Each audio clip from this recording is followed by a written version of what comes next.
Welcome back to A Better Way of Earning podcast. I am your host, Dr. Michelle S. Thomas, and today we're tackling a topic that impacts almost every young professional entering the workforce. How do you choose the right opportunity? For years, many of us have been told that success is simple: get the degree, find the highest paying job, and everything else will work itself out. But what if, again, that advice is incomplete? What if the biggest paycheck isn't always the best opportunity?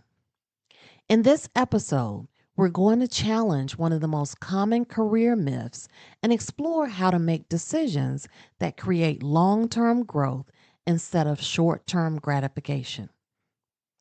We'll discuss our trademark public playbook surrounding career success, uncovering the success blockers that often influence our decisions, and share practical tools to help you evaluate opportunities with confidence. Because the choices you make early in your career don't just determine what you'll earn, they'll shape who you will become. Let's get started. The core question that we will be diving in today is, what if the highest paying opportunity isn't the best opportunity? We all have, at one time or another, had this thought occur within our minds. The skill that we need to develop is how you properly evaluate this decision, even when you are in desperate or difficult times. Early career decisions shape far more than our income and our future income. These decisions also impact our current and future skills, your network, the future opportunities that you will be offered, your understanding of leadership, and mostly your confidence. Let's take a moment and unpack a few of these. Current and future skills. Whether or not you earn a formal degree or your work experiences shape the skills you develop, and those skills directly affect your future earning potential. In fast changing worlds, it is not enough to become strong in only one area. The strongest career paths are built by developing a range of transferable skills that can grow with you over time. When you choose an opportunity, pay attention to whether it helps you build technical skills that help you more capable within your field, communication and problem solving skills that transfer across multiple industries, leadership, collaboration, and decision making experience, and evidence of your abilities throughout projects, results, or measurable outcomes. If you spend years doing only one narrow set of tasks, you may limit your ability to move into new roles later. Even if you're capable of doing more, future employers often look for proof of experience. The right opportunities should help you build both skills and evidence so your next move becomes easier, not harder. Your network. Building a strong network begins with the work environment you choose. Your coworkers, leaders, and others within your organization help to shape the professional narrative around who you are, how you work, and what opportunities may come your way. Early within your career, it's important to consider whether a job gives you access to people, experiences, and conversations that help you learn and grow. If a role limits your ability to build relationships, receive that mentorship, or be seen for your contributions, moving into better opportunities later may become more difficult. A healthy network culture can help you build relationships with people who can share knowledge, guidance, and perspective. Gain much needed visibility for your work, your character, and your potential, learn about future opportunities before they become widely available, and mostly develop confidence through mentorship, feedback, and professional support. People know people. Let's be honest. People know people, and people especially talk to other people. This is the true meaning, my friends, of a network. Choosing an environment that encourages connection, learning, and growth can expand future options. Choosing one that isolates you may leave you with limited visibility and limited growth. And finally, maybe not the most important, but for me, it is the most impactful one. That is leadership understanding. Understanding leadership is not only about discovering your own leadership style early in your career, it also is about learning which leadership environments help you grow, perform well, and become more confident in your abilities. Every manager, team, and workplace culture teaches you something. Some leaders show you what effective support, communication, and accountability looks like. Others may teach you what to avoid. As I've often told my children when they were first started out working, you can even learn from a bad manager. Pay close attention to how different leadership styles directly affects your growth. Notice whether the environment encourages you to ask questions and learn without fear, receive clear expectations, feedback, and support, take ownership of your work and develop confidence, recognize the type of leadership culture where you thrive the best. The goal is not simply to work under good leaders. The goal is to become more aware of the leadership conditions that help you to better succeed. When you understand what kind of guidance, communication, and accountability brings out your best, you can make stronger career decisions and choose opportunities that support your long term career growth. What we're really discussing is your career capital. Career capital is the collection of skills, relationships, experiences, and opportunities that increase your professional value over time. Just as financial capital helps you build wealth, career capital helps build long term career success. The more career capital you accumulate, the more options, influence, and opportunities become available to you. In simpler terms, career capital is what you gain from an opportunity beyond the paycheck. Let's discuss the four pillars of career capital. Number one, skills. The question you ask yourself when it comes down to skills is, what will I learn with this career opportunity? The knowledge, abilities, and competencies that you develop. Examples are project management, leadership style, sales, marketing, public speaking, technology, AI tools.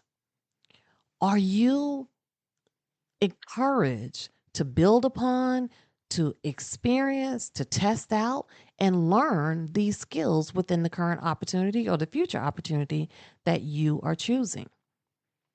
Number two, relationships. Who will I meet? The professional network and mentors that you gain access to can be managers, mentors, business owners, industry professionals, and future employers.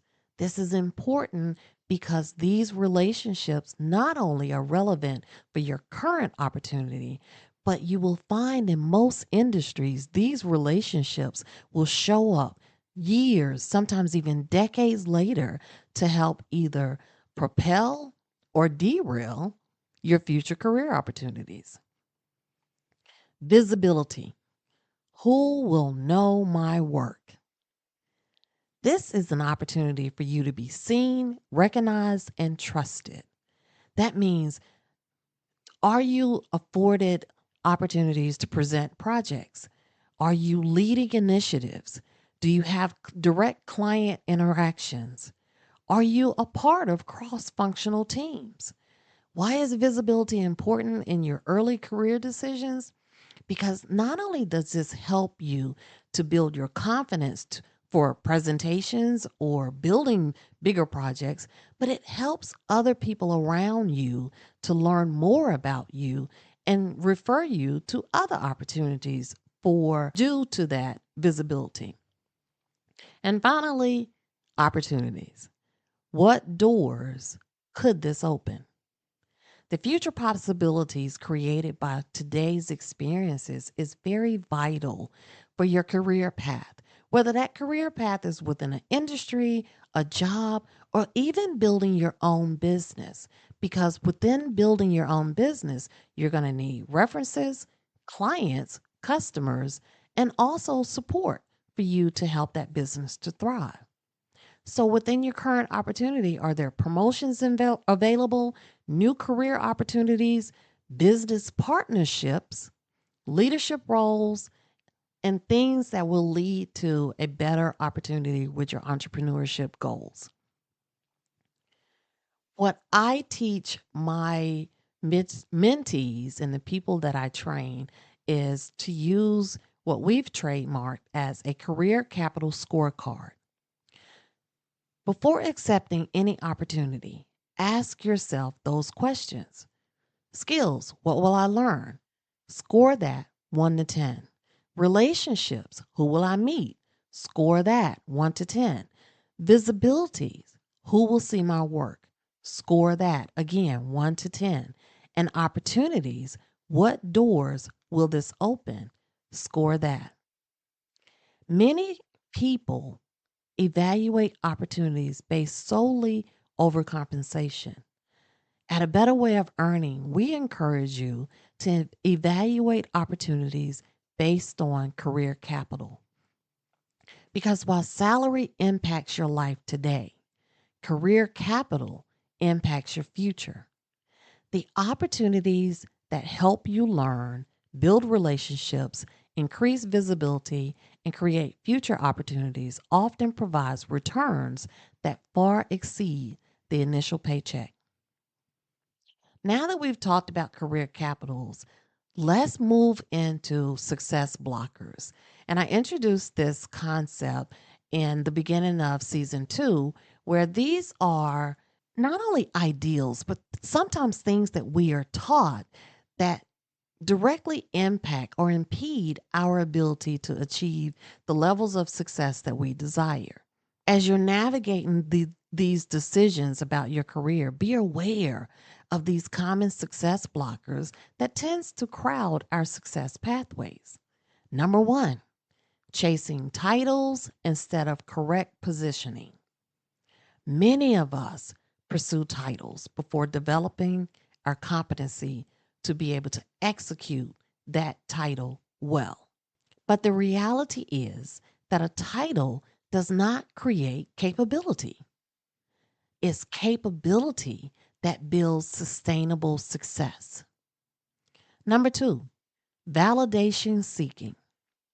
Many of us, especially in the beginning of our careers, sought surface level validation through our titles and our salaries to impress other people around us.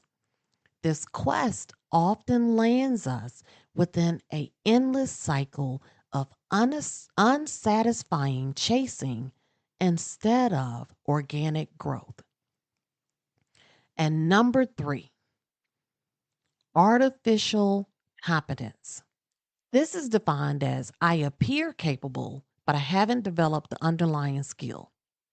Artificial competence often occurs when a person solely relies so heavily on technology, AI, templates, shortcuts, or other people's work that they never really develop the knowledge, judgment, and critical thinking required to perform independently. The result is the illusion of growth without actual capability. Back to our public playbook. We've been taught since we entered into school to work smarter, not harder. While true in many situations, some people have interpreted this as skip learning and let the tools do the work. The real problem with that is tools can create output, but they cannot automatically create understanding.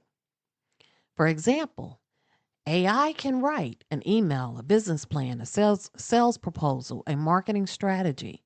But if you do not understand why it was written that way, whether it was correct, whether it should be modified, or how this aligns with the objective, then you're borrowing competency instead of building it. I call this the copy and paste effect. The copy and paste effect for me is when people repeatedly borrow answers without developing the knowledge needed to create, evaluate, or improve those answers themselves. Over time, skill development slows. Confidence becomes dependent solely on tools, and problem solving weakens while critical thinking decreases. Let's go over an example. A student uses an AI to write every paper. The papers earn good grades. That's given that dopamine effect. But when you're asked, explain your position, this very same student struggles because the output improved, but the understanding never did. Another example, a salesperson uses AI generated outreach messages. They look very professional. They get the results that they desire. They're making those sales goals. But when a prospect begins to ask follow up questions, they begin to struggle. They're unable to adapt because the script developed was a script. It did not develop their knowledge, their expertise, nor their skill. Why this becomes dangerous? Because eventually everyone has access to the same tools. Keep that in mind. I'm going to say that one more time. Everyone eventually can gain access to the very same tools that you're using. What becomes valuable and the differentiator or the separator between you and anyone else is judgment, creativity, decision making, communication, leadership, critical thinking. These are things AI amplifies, not replaces. Tools versus skill test. Always ask yourself, can I explain this without the tool?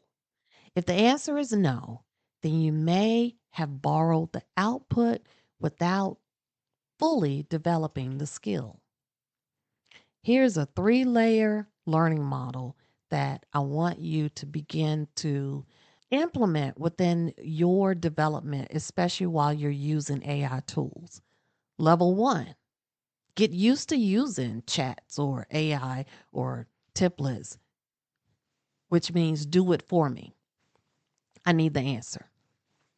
However, within level 1, don't just copy and paste that. Really dive into it, read it, understand it, and ask follow up questions to your AI source, which now will take you to level 2. Do it with me. Help me to understand the output or the answer that you gave me so I can not only understand it, but I can regurgitate it or articulate it in a real life environment, which then will move you into level 3. Teach me how to do it, which means help me to build the skill. As I'm growing, as I'm utilizing these tools, I also should be becoming more confident and more and better well versed within the projects, the skills, the output that I am provided to my employer, to my team, to my business, to my employees. This, my friends, is where growth really occurs.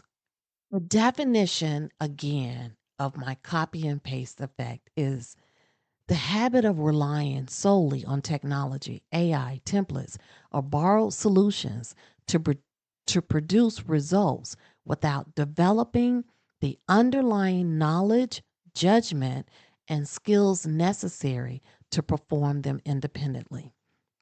Here are some symptoms for you to recognize if you are struggling or suffering from the copy and paste effect. Over reliance on AI, which means that every task that you are assigned, every step that you need to do for your business, everything that you have to present to someone else, you solely have to rely on AI to create it for you. Number two, surface level understanding. Did you even read it? Do you know what it's saying? Do you understand even the language and the technical terms and the terminology that you are presenting to someone else? Are these words and information that is readily available to your knowledge base? Do you find yourself having difficulty explaining your output or the decisions that you've presented? And finally, have you developed a lack of confidence to execute any project or any task without the use of said tools? Becoming solely reliant on technology and AI is truly limiting your problem solving ability. I remember when our kids were young, and I think I've told this story in season one, but they became really frustrated with their dad because he wouldn't allow them to use calculators at home.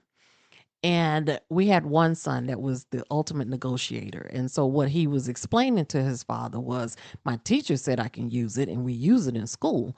And his dad quickly explained to him that when you get out there in the real world, especially when it comes down to numbers, how will you ever know quickly if someone is cheating you, if something doesn't add up right, if your money isn't right, if you solely have to rely on a calculator to figure that out for you? You need to exercise this in your mind so that when you're in a real life situation, you don't have time to run to the car or open up your phone and pull out the calculator. Because oftentimes in the world today, if people see that you have to use a calculator, they are more apt to take advantage of you and out talk you or outwork those numbers so that they can keep you confused. I tell you that story because, well, my kids, now that they're older, what they learned and the skill that they developed was quick thinking about numbers. They're able to calculate these things in their head. They're able to understand their financial strengths, the numbers, how people are interacting with them because their father would not allow them to solely rely on the calculators. Which brings me to the antidote for the copy and paste effect. Use tools to accelerate your learning. Never use them to replace the art of learning. Why is all this important, my friends? Because the more you understand before you're faced with major decisions, the better prepared you'll be to make choices that serve not just your present, but your future. And before we close out this episode, I want to address something that is deeply personal to me. For many years, I believed that the circumstances of my life had permanently limited my opportunities for wealth and success. Like many people, there were seasons when I could not afford to be selective. I took the jobs that paid the bill. I accepted positions that weren't necessarily connected to some grand career plan. For a long time, I viewed those experiences as setbacks. I believed that because I had not followed the traditional path, that I somehow had fallen behind. That belief damaged my confidence. There were moments when I questioned my abilities, my potential, and even my future. But what I didn't realize at the time was that the jobs, the titles, the industries would never become the defining pillars of my success. What mattered most was what I gained within them. Every position taught me something. Every challenge developed me. Every opportunity added to my career capital. I developed skills that I still rely on today: execution, problem solving, communication, relationship building, leadership, and perhaps more importantly, visibility. No matter what role I held, I never limited myself to simply performing the duties listed in my job description. I looked for opportunities to learn. I sought out mentors. I volunteered for projects. I asked questions. I cross trained. I paid attention. And many times I did those things without receiving an extra dollar for doing so. Why? Because I understood something that I couldn't fully articulate at the time. Every skill I developed was creating future opportunities. Now, that doesn't mean that I wasn't frustrated. It doesn't mean I never felt overlooked, undervalued, or disappointed, because I absolutely did. But I made a decision not to allow those feelings to interfere with the quality of my work. I remained committed to excellence. And over time, that commitment opened doors I could have never predicted. While my title might have said supervisor, I found myself sitting at tables with business owners, CEOs, vice presidents, and shareholders discussing major organizational decisions. Not because of my title, not because of my degree, not because of who I knew, but because they recognized my skills, knowledge, judgment, and expertise extended far beyond the position I held. That's why I want you to remember this. Your current job is not your destiny. Your current title is not your identity. And your current salary is never your value. The real question is not, what am I earning today? The real question is, what am I becoming? Because when you consistently invest in your skills, your relationships, your visibility, and your opportunities, you are building your career capital. And career capital has a way of opening doors that job titles never can. Before we go, remember this. The public playbook may tell you how success is supposed to happen.